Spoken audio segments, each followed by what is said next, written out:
My name is Rachel Whitmore. I'm 35 years old. And I didn't understand how fragile a life could be until the person I loved spoke about me like I wasn't even real. It happened because of a sentence that was never meant for me to hear. She's too trusting to ever suspect anything.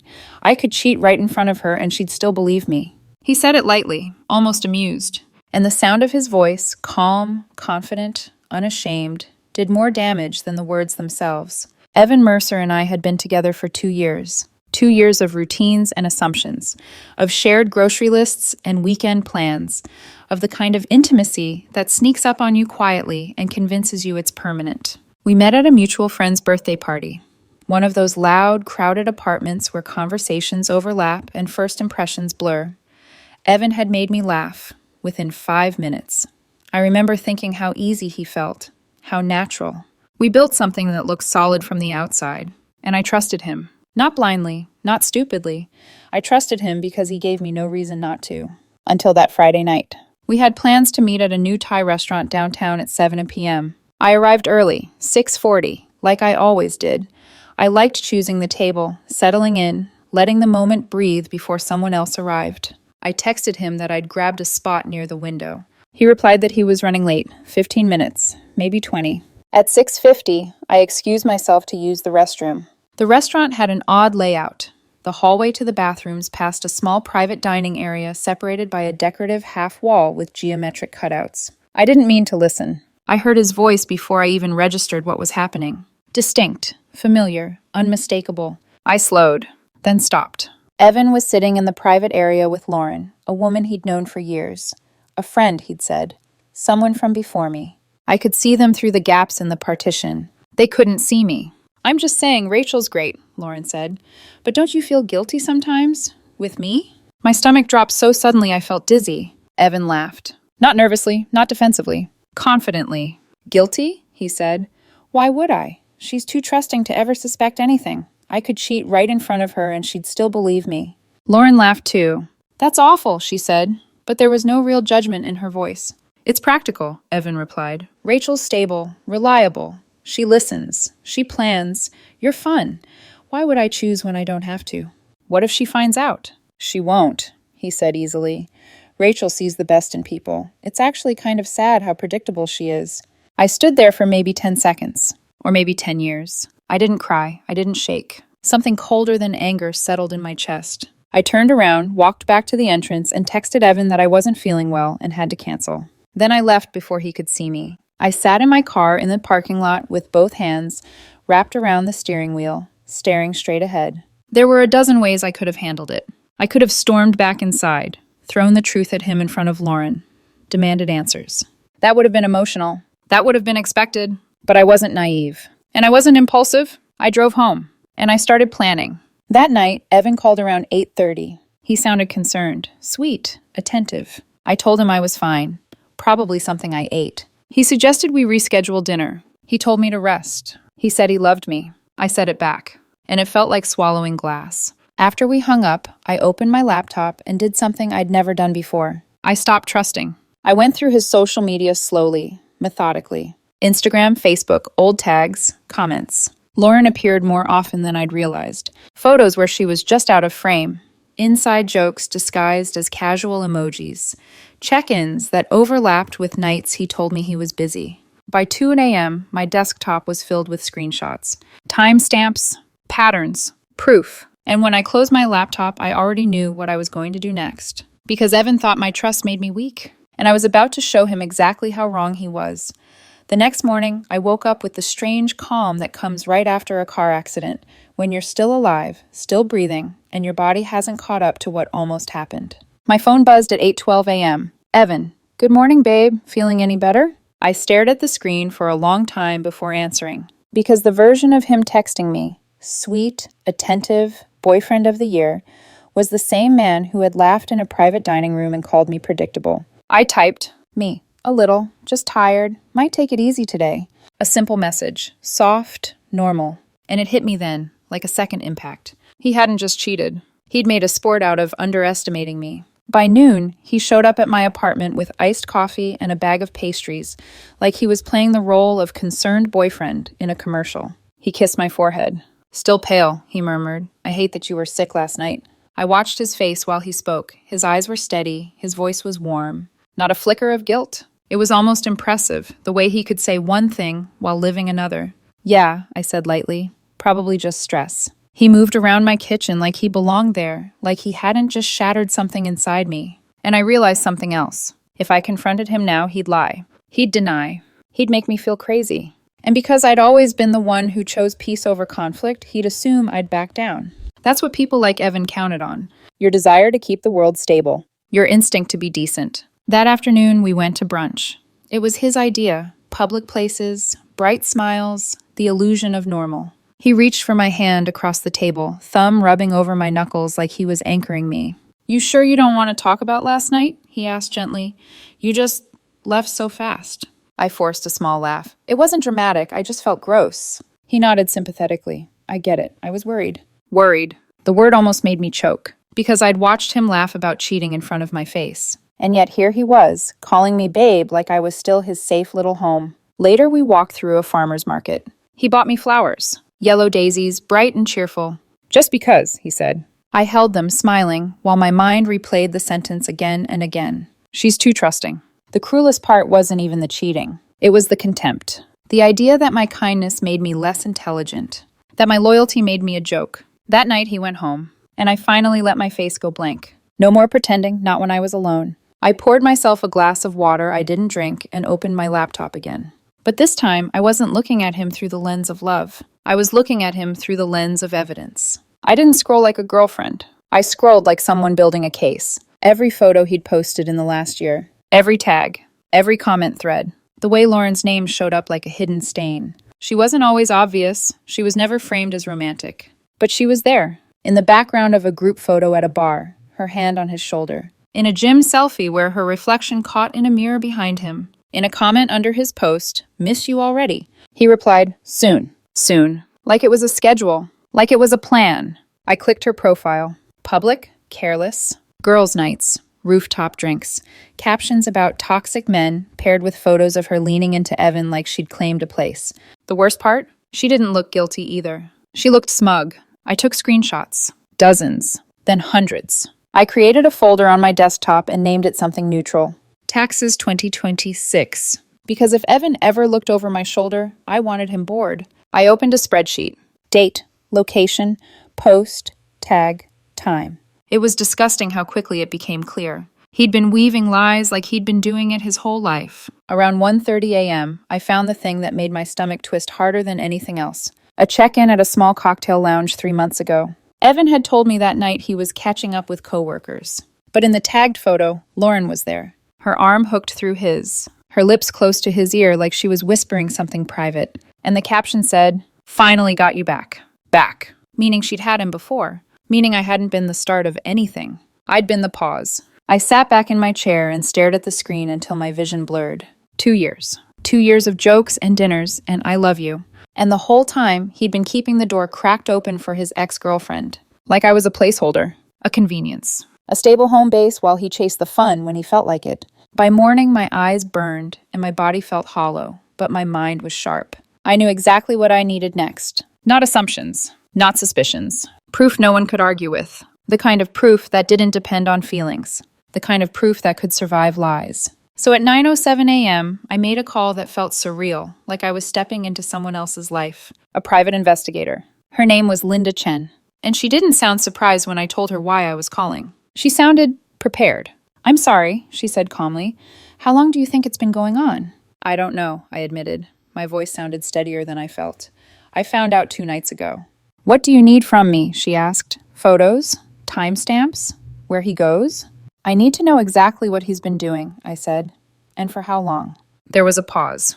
"That's usually for divorce proceedings," she said gently. I swallowed. "I know, but I want it irrefutable before I do anything." She quoted me a price. It was high enough that my brain should have hesitated. But it didn't, because my heart had already paid the real cost. "I'll do it," I said. We scheduled a meeting for Monday. The rest of that weekend, Evan came around like nothing had changed. He held my waist while we watched a movie. He kissed my temple. He laughed at my jokes. He looked at me like I was safe. And every time he touched me, I had to fight the urge to recoil, not because he was unfamiliar, but because he was. He was suddenly a stranger wearing my boyfriend's face. Saturday night, he fell asleep on my couch with his arm across my lap. His breathing was slow, peaceful. I stared down at him and wondered how someone could sleep so well while lying to someone who loved them. Then my phone buzzed. A text from an unknown number. Linda Chen. This is Linda. I just wanted to confirm our Monday meeting. And Rachel.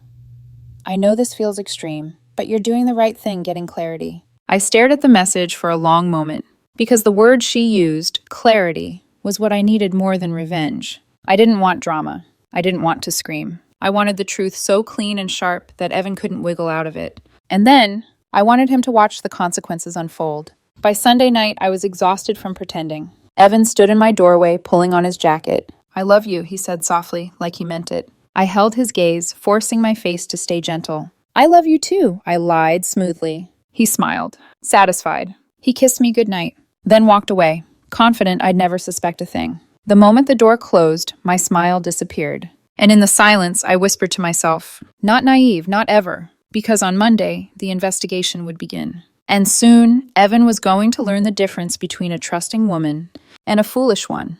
By the time Monday arrived, I felt like I was walking around inside my own body instead of living in it. Everything sounded muted. Colors felt dull. Even time seemed to move differently, stretching when I needed it to pass, speeding up when I needed to think. At 9:00 a.m. sharp, I sat across from Linda Chen in a quiet cafe 2 blocks from my office. She was exactly what I needed her to be. Calm, precise, unemotional. She didn't sugarcoat anything. He's careful, she said, flipping open a thin folder, but not careful enough. He rotates locations, thinks that makes patterns harder to spot. It doesn't. She slid her phone across the table. The first photo made my throat tighten. Evan Lauren, walking into a boutique hotel downtown, one I'd driven past 100 times. Timestamp 3 months ago. The next photo was worse. Him brushing her hair back. Intimate, familiar, practiced. This isn't new, Linda said gently. This is routine. I nodded, because some part of me had already known that. Over the next 2 weeks, Linda documented everything. Every lunch that wasn't really a lunch. Every late meeting that ended in a quiet parking garage. Every lie that was easy because I wasn't looking. But I was looking now. And what I saw was devastating in its consistency. He didn't cheat once. He cheated carefully. And the most revealing detail? Lauren thought she was the only one. She believed I was the ex. I could have confronted Evan the moment Linda handed me the first clear photo. I could have thrown it at him like a grenade, but I didn't. Because the more I watched him pretend, the more I realized something important. Evan didn't fear losing me. He feared being exposed, and that gave me leverage. The plan formed quietly. No rage, no theatrics. Just timing. I asked Evan to come over on a Saturday morning. Can we talk? I said casually over the phone. About us. He hesitated for half a second too long. Sure, he said. Everything okay? Yeah, I replied. I just want to clear the air. He arrived at 10 a.m. Relaxed, confident. Lauren arrived at 10:07. I didn't invite her by accident. I'd sent her a message from an anonymous account 2 days earlier. Hey, I think we should talk. About Evan. He told me you were his ex. Something doesn't add up. She responded within minutes. He said the same thing about you. So I invited her. And I didn't warn Evan. When he opened my door and saw her standing beside me, his face drained of color so fast, I thought he might actually pass out. What the hell is this? He asked. I stepped aside. Come in, I said calmly. We should all sit down. Lauren's eyes flicked between us.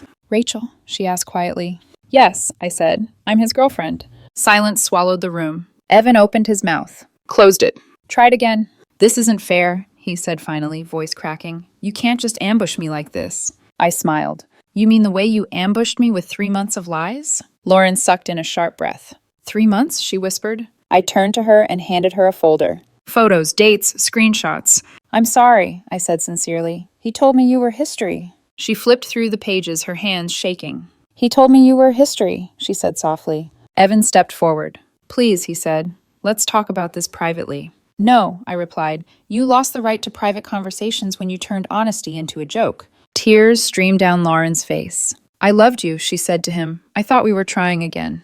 You were, I said evenly. He was just trying everything. Evan looked at me then, not angry. Afraid. What do you want from me? He asked. An apology? I'm sorry, I messed up. You didn't mess up, I said. You chose repeatedly. I stood. I don't want anything from you, I continued. I just wanted you to see that I'm not naive. I turned to Lauren. He called me predictable, I added, too trusting to ever suspect anything. Her face hardened. He said that? She asked. I nodded. She laughed once, sharp and broken. He said the same thing about you to me. Evan sank onto my couch like his legs had finally given out. This didn't have to be like this, he muttered. You're right, I said. You could have told the truth at any point. I picked up my bag. We're done, I said. Pack whatever you have here. I'll leave it with the building manager. Rachel, wait. I looked back at him. There's nothing to work through, I said quietly. You didn't break my heart. You broke my respect. That doesn't heal. I walked to the door. Lauren followed me into the hallway. I'm sorry, she said, voice raw, for everything. I know, I replied. So am I. In the parking lot, Linda sat in her car. She met my eyes and gave a small nod. As I drove away, I didn't feel victorious. I felt lighter, because the truth was finally out in the open. And Evan had nothing left to hide behind. The fallout didn't arrive all at once. It came in waves, missed calls, unread messages, voicemails that shifted tones like weather, apologetic, furious, desperate, hollow. Evan called me 47 times in the first 24 hours. I didn't answer a single one. I blocked his number after the 12th voicemail, the one where his voice cracked and he said, I don't recognize my life without you. That was the problem. He'd never recognized me while he had me. He tried other routes, mutual friends, emails. A handwritten note slipped under my door that I threw away without opening. Lauren texted once. Thank you for telling me the truth. I ended it. I'm sorry it happened like this. I replied with a single sentence. You deserved honesty too. And that was the end of it. People love to say things like, everyone makes mistakes when cheating is discussed. But what Evan did wasn't a mistake. It was a system. A structure built on contempt and confidence. The belief that I was too kind to notice, too loyal to leave, too trusting to ever retaliate. The thing no one tells you? People don't fear anger as much as they fear clarity. 2 weeks later, I ran into Evan at the grocery store. I almost didn't recognize him. He looked smaller somehow, weight lost, dark circles under his eyes, hair pulled back carelessly like he hadn't bothered to look in a mirror. He froze when he saw me, then followed. Rachel, he said, please, just 5 minutes. I didn't stop walking. There's nothing to talk about. I've been in therapy, he blurted. I'm trying to understand why I did this. I paused then. Not because I was tempted, because I was curious. That's good, I said calmly. I hope it helps you. He swallowed. Don't you miss me? I turned and really looked at him. 2 weeks ago, that question would have destroyed me. Now? No, I said honestly. I miss who I thought you were, but that person never existed. That's not fair, he whispered. I met his eyes. Life's not fair, I said. You taught me that. Then I paid for my groceries and walked out. That was the last time I saw him. 2 months have passed. The apartment still echoes sometimes, but it's a peaceful echo. No more wondering where he is. No more believing stories that don't quite add up. No more swallowing doubt to keep things comfortable. I still trust people. That's the part everyone gets wrong. Trust isn't stupidity. Trust is a choice, one you revoke when it's abused. I didn't lose my ability to love. I lost my tolerance for disrespect. I had coffee with Linda once more. She asked how I was doing. I told her the truth. I'm not angry, I said. I'm relieved. She smiled. That's usually how you know you handled it right. My therapist later asked whether orchestrating the confrontation was necessary or if I'd been twisting the knife. Maybe I was. But Evan had been twisting it in my back for 3 months. I just made him watch when I finally pulled it out. Some people think I was too calm. Others think I was too cold. I think I was exactly what the situation required. Because Evan thought my trust made me naive. I wanted his final memory of me to be the moment he realized how wrong he was. And now, I'm single, wiser, still capable of love, just no longer willing to mistake cruelty for charm or loyalty for weakness. The funny thing is, Evan was right about one thing. I did trust him completely, right up until the moment he proved he didn't deserve it. That's not naive. That's just being a decent person who expects decency in return. He failed that test, spectacularly, and now he gets to live with it.